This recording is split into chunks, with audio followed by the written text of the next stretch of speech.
नमस्कार साथियों, स्वागत है हमारे चैनल स्टडी मटेरियल में। और हम इस वीडियो में सीजीएल एग्ज़ाम 2022 और सीजीएल एग्ज़ाम 2023 दोनों को लेकर बात करेंगे, क्योंकि वीडियो काफ़ी महत्वपूर्ण है। अगर आप शुरुआत से देखें, सीजीएल जिन लोगों ने सीजीएल 2022 दिया है उन्हें सारी हकीकत पता है सीजीएल की। और जो लोग नए एस्पिरेंट हैं, जितने भी नए कैंडिडेट हैं जिन्होंने 2023 में एग्ज़ाम फॉर्म फिलअप किया है, तो उन लोगों को 2022 वालों से सीखना चाहिए कि उन्होंने किस तरह से एग्ज़ाम दिया।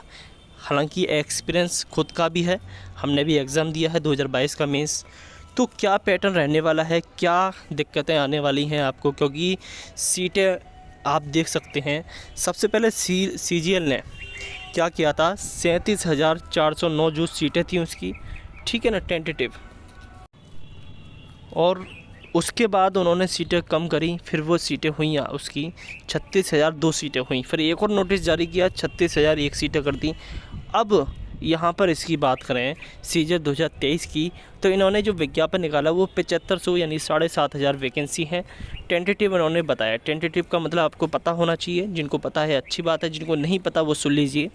टेंटेटिव का मतलब होता है कि आपकी जो सीटों की संख्या है ये कोई फिक्स नहीं है, ये आपकी घटाई भी जा सकती है, ये बढ़ाई भी जा सकती है, ये स्थिति के अनुसार घटाई तथा बढ़ाई जा सकती है, इसे कहते हैं टेंटेटिव। तो इसीलिए जब वैकेंसी निकली थी तब 37,000 टेंटेटिव थी, तो वो 36,001 सीटें हो गई थी। इसी तरह से अब जो है सीजीएल 2023 में 7500 सीटें जो हैं, 7500 टेंटेटिव बताई थी, जो अभी तक बढ़ रही हैं। 7,660 जो सीटें हो चुकी हैं। सीटों की वीडियो हमने अपलोड की है, तो उसे आप चेक कर लीजिए सारी वीडियोज़। चाहे आपका 4800 गेट पे में कौन सी सीटें हैं, कितनी है, कैटेगरी वाइज, स्टेट वाइज तो हमने नहीं बताई, लेकिन कैटेगरी वाइज और डिपार्टमेंटल वाइज जो है सीटों का ब्यौरा हमने अपलोड किया है। अब देखिए, परीक्षा के लेवल की बात करें तो देखिए, सबसे पहले सीजीएल 2022 की बात करते हैं। सीजीएल 2022 वालों का क्या था, उन्होंने एग्ज़ाम दिया एकदम न्यू पैटर्न, पहले कभी एग्ज़ाम नहीं दिया नए पैटर्न में, एकदम नया पैटर्न था सीजीएल वालों के लिए। पहले क्या होता था, पहले काफ़ी लंबा होता था, टियर 1 होता था, उसका नंबर जुड़ता था टियर 2 में, ठीक है ना, उसमें भी टियर 2 होता था, उसमें पेपर फर्स्ट, पेपर 2 और अदर के लिए पेपर 3 भी है। तो फिर उसके बाद जो है ऐसे वगैरह होता था, फिर उसके बाद टाइपिंग होता था, अलग अलग, मतलब काफ़ी टाइम कंज्यूमिंग था। और जो एक भर्ती भी जो है 1-2 साल तो आप मान लीजिए ले जाती थी। अब सीजीएल ने जब नया पैटर्न चेंज किया तो उसका नतीजा आप सामने देख सकते हैं कि 2021 भी हो चुका है फाइनल, 2021, 2022 भी फाइनल हो चुका है, 2023 भी आ चुका है, 1 साल भी नहीं हुआ है पूरा, ठीक है ना। तो ये कंडीशन है यहाँ पर, ठीक है। 2021 का मेंस जो है अगस्त में हुआ था, 2022 का मेंस मार्च में हुआ, 2023 का जो है अक्टूबर नवंबर में हो जाएगा। तो 1 साल मान लीजिए, 1 साल में 3 जो है मेंस एग्ज़ाम सीजीएल करा रहा है। तो कितना चेंज किया है।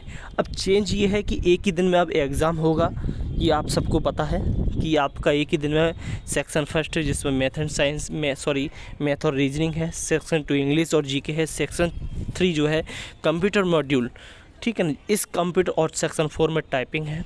अब कंप्यूटर मॉड्यूल को लोग इजी समझ कर गए थे, इन्होंने सोचा था कि ये तो नॉर्मली कंप्यूटर पूछेगा। जब वहाँ जाकर देखा तो भाई सारे लोगों का दिमाग ख़राब हो गया, क्योंकि कंप्यूटर में बहुत सारे कैंडिडेट बाहर हुए हैं। और जब कट ऑफ आई सीजीएल 2022 की, तब जब देखा टाइपिंग में, लोग समझ रहे थे कि टाइपिंग का जो क्वालिफाइंग क्राइटेरिया है वो है आपका यूआर का 20% एरर अलाउ है और आपका अलाउड है, और आपका ओबीसी ईडब्ल्यूएस का 25% एरर अलाउड है, और एससी एसटी अदर कैटेगरी का 30% एरर अलाउड है। तो लोगों ने समझा कि इतना क्वालिफाइंग है तो हम आराम से कर लेते हैं। 2000 की डिप्रेशन करने थे तो आप लगा लीजिए, एससी वाले और यूआर वाले के इतने एरर के हिसाब से कितना हो गया, यूआर का आपका 1600 हो गया, ओबीसी ईडब्ल्यूएस का 1500, एससी एसटी अदर का 1400। तो लोगों ने उसी हिसाब से किया। जब कट ऑफ आई तो भैया यूआर की आपकी 5% कट ऑफ आई, ठीक है ना, यूआर की आपकी 5% कट ऑफ आई। टाइपिंग की बहुत सारा कैंडिडेट बाहर हो गया यूआर के बाद।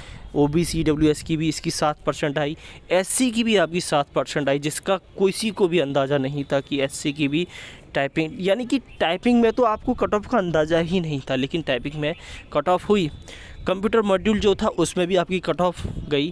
क्वालिफाइंग क्राइटेरिया जो है मिनिमम 60 में से 18 यूआर का था, लेकिन कट ऑफ जो है ज़्यादा गई। एससी की भी आपकी 21 कट ऑफ गई और यूआर वगैरह की भी आपकी ज़्यादा गई।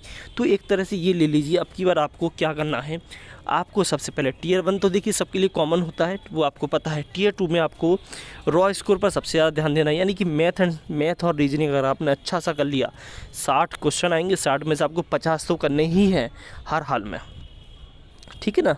और सेकंड पेपर में इंग्लिश और जीके आएगा, जिसमें इंग्लिश आपका सबसे ज़्यादा होगा 45 नंबर का, और जीके आपका 25 नंबर का होगा, तो वो 70 नंबर का होगा, ठीक है ना। वो सेकंड पेपर आपका 70 क्वेश्चन का होगा।